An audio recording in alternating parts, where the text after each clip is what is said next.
A West Virginia congressional candidate was in Parkersburg this afternoon to raise awareness about the lasting impacts of federal cuts made at the Bureau of the Fiscal Service offices in Parkersburg last year. Our Chase Campbell talked with Democratic nominee for West Virginia's 2nd House District, Ace Parsi.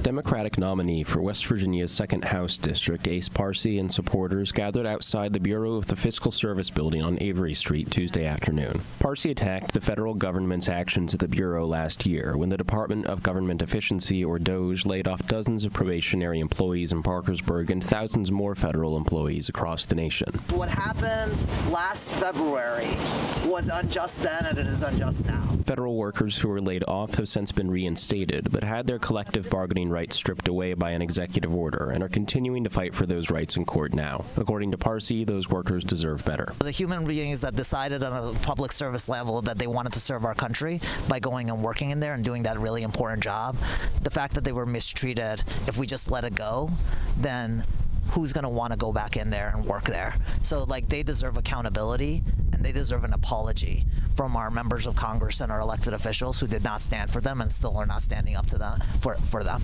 Parsi says there isn't anything wrong with wanting to make the government more efficient, but he says that isn't what DOGE did. If we are going to talk about efficiency, if that is really our goal, then we need to set up a process to create that efficiency. It's not just a 20-some-year-old coming into that office and just firing people indiscriminately. Parsi also questioned how DOGE used data that was gathered from the Bureau and called for an investigation. This is very sensitive data in there, and privacy of the American public really matters in that.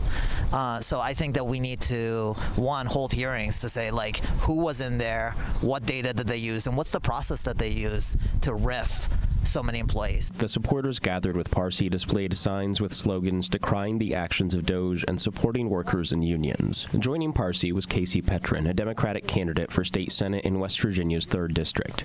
Petrin described witnessing firsthand how the destabilization of the Bureau of the Fiscal Service impacted the community. To see people who I'd worked with in the past who had been trying to get hired by Fiscal Service for years finally get their jobs, finally get their chance, and then start and 2 weeks later immediately be taken off their jobs and put into limbo while they waited to find out what was going to happen. Parsi said the issues of government accountability and transparency are nonpartisan and affect all Americans. In Parkersburg, Chase Campbell, WTAP News.